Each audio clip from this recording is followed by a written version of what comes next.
Yes, friend! Bakit pa nga ba kita kailangang ligawan ng todo? Kung alam mo naman sa sarili mo na gusto mo rin ako. Oh, ano? Tara na! Kapal ng muka. Alam niyo kung kay B-Boy yan, mga nang ligaw-ligaw, let's skip to the good part. Dapat pagkakindat ko sa'yo, tayo na agad. Ha? Bakbakan na to. Grabe, ang agresibo naman ni B-Boy. Ito na naman si B-Boy na puro lang amba, pero ang totoo, ayaw pa rin namang magjowa. Kwing, kwing, kwing, kwing, kwing, kwing. FYI, hindi ko po ayaw. Sadyang wala lang ako nakikitang kaligaw-ligaw. Ang taas ng standard, ang kapal lang mukha. O para sa mga kaedaran ko o sa mga mas nakababata sa akin na hindi na po masyadong alam kung ano ang konsepto ng panliligaw. Ito po ay isang pinakaunang hakbang bago ka tuluyang pumasok sa isang relasyon. Yan, 'di ba? Isang proseso kung saan ay susubukan mong mapaibig yung babaeng natitipuhan mo. Yon. At ngayon, may makakausap ulit tayo. Mayroon ulit kasama si B-Boy Bibo. Kung kanina ay nakapanayam natin ng isang dalagang Pilipina. Ngayon naman ay kakausap tayo ng isang Pilipinong binatilyo. Inventa talaga si B-Boy. Hello, anong pangalan mo at ikaw ay ilang taon na at taga saan? Magandang hapon mga ka-yes friend. Ako nga pala si Ivan. Yon. 22 years old from Bulihan, Silang, Cavite. Pang PBB yung entry mo. Very Pinoy Big Brother yan. Ivan, meron akong mga katanungan sa'yo na sagutin mo lang ng totoo, ha? O, ito, unang tanong. Nagka-jowa na ba ang isang Ivan? Yes po. Ilan? Isa. Woy! Parang nahiya bigla si Gia. Pero hindi natin alam kasi si Gia may tatlong seryoso pero may tatlo rin na fling. O si Ivan ba meron din mga naka-fling? Wala po actually. Talagang isa lang po siya. Nag-iisa. So until now siya pa rin. Sadly hindi po. Ba't ako tumawa? Sorry. Sadly nga pala. Sorry. Masyado akong nagigiyang kapag may mga naghihiwalay. Char. Ang bitter ni B-Boy. Since nagka-jowa ka na ng isa, gaano ba katagal yung panliligaw mo sa kanya? Kamusta yung experience? Sa totoo lang po ay wala pang ligawan na nangyari. Ay, grabe naman yun. Tapos agad ang usapan, walang ligawan na nangyari. Ganon kapogi ang isang Ivan. Matapos niyang kindatan, ay talaga namang diretso anuhan na. Ligawan, ayan, harutan. So walang ligawan. Paano nangyari? Kwento mo nga sa amin, Ivan. Kasi po nung time na yun, senior high pa po ako, grade 12.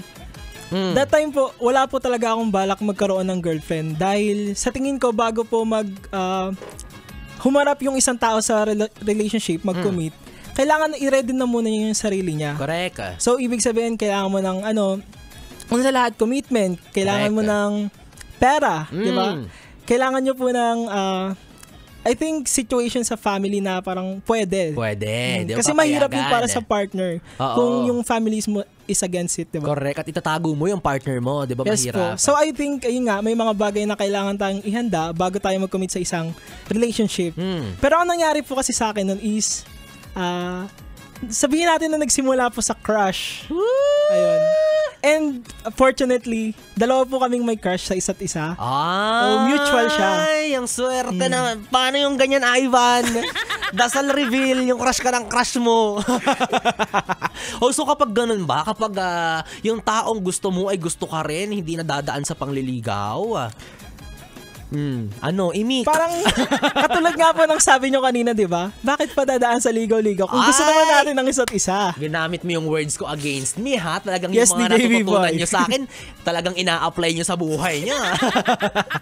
Eto na lang itatanong ko sa'yo since hindi ka naman pala nakaranas ng panliligaw. Swerte mo, ha? Umuo sa'yo agad, naging kayo agad ng tao. Eto na lang, ano sa tingin mo yung pinaka-challenging na ginawa mo para dyan sa partner mo? I guess nung mga nag-aaway po kami, syempre, kailangan pong manuyo. And yun yung mahirap na part. Kailangan pala manuyo pag nag-aaway. Akala ko pinapatulan lang. So, ayun nga po. may mga misunderstandings kasi syempre sa isang relationship. And minsan ikaw na rin yung magbibigay ng space kahit ikaw yung hindi may kasalanan.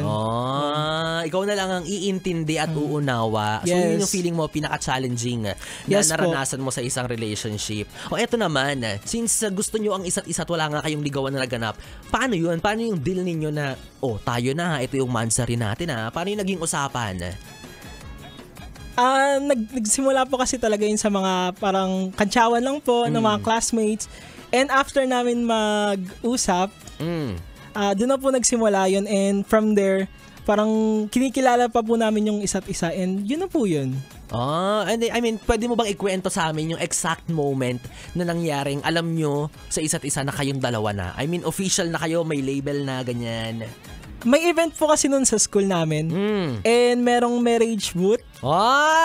Siyempre, mga typical na gawain ng mga estudyante, i-push yung mga kaklase nila sa mga crush nila.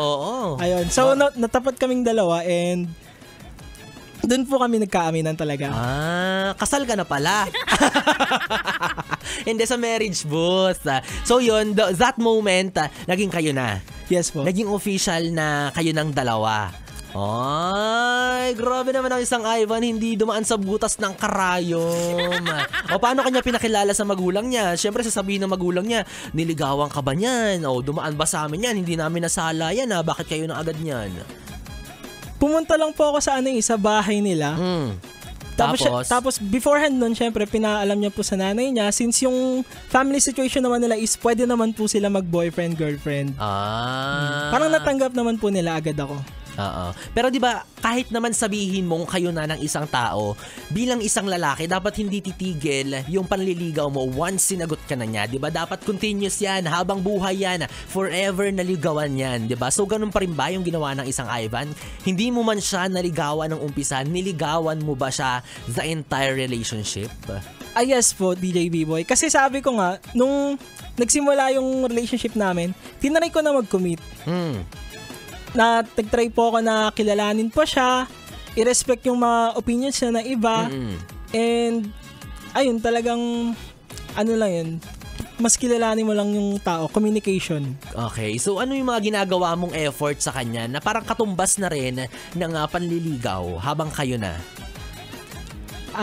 Sabihin natin na kinakantahan ko siya. Alam niyo kumakanta talaga to si Ivan. Pwede bang sample? Sample ng Harana. Alam mo yun? Ako po. Yung ano ba yung Harana? Harana, para sa dalaga. Iba ata yan, hindi? Parang gayuma po yun. Kumakanta si Ivan, sample daw ng sayaw. So kaya Diyos mo, mali-mali naman magpa-sample. Nakakainis. So going back, mamaya papakantahin kita, Ivan. Going back sa ating pinag-uusapan, ikaw ba, kung sakali man na meron ka ulit makikilalang isang dilag, isang binibini na sa tingin mo ay gusto mong maging jowa, ayan, ano sa tingin mo yung mga kayang i-offer ng isang Ivan sa liligawan niya? I guess magsisimula po muna ako sa dahil modern day na nga tayo, magsisimula po talaga ako sa chat. Okay. Yes. Kasi Paano yung introduction mo sa chat? Sabihin mo, magsisend ka ng heart, tapos sabihin mo, ay sorry, napindot, mga ganun. Mga paano para-paraan, mga ganun. Hindi naman. Syempre, friendly conversations lang, like, kumusta ka na? And ano yung mga ginagawa mo? Lalo na kapag kaklase, di ba? Tanong yung mga assignments, nagawa mo na ba? Baka gusto mong tulong. Ganyan. Sabihin mo, hello, good evening, may assignment ka na? Tara, labas tayo. Gawin natin sa coffee shop. Grabing confidence yun, di ba?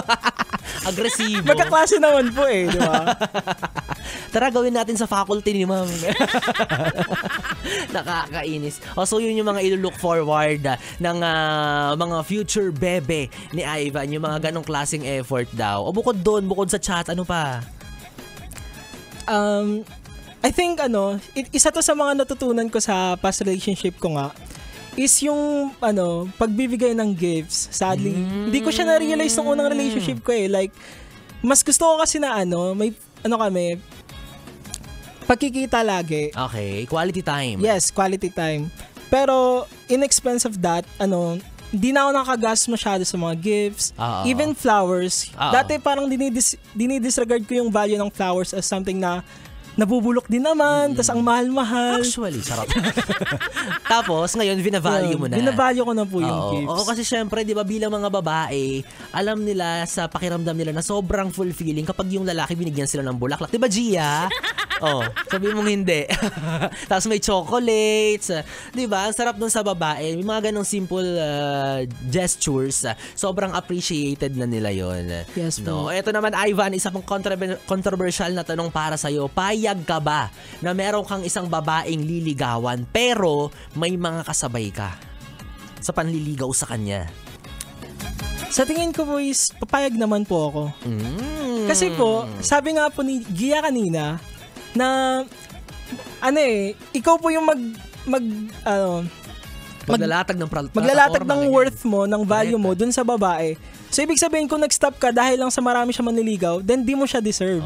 Di ka niya deserve. Talo agad. Talo diba? agad. Pakita mo kung sino ka. Lumaban ka. Diba? Dapat yes, ganun. Dapat determinado. So, ikaw, Ivan, nakikita mo pa rin ba sa panahon ngayon, sa modern age, yung value ng panliligaw? Yes po. Mahalaga po. Even though di ko siya nagawa in the first time, diba, pero mahalaga siya.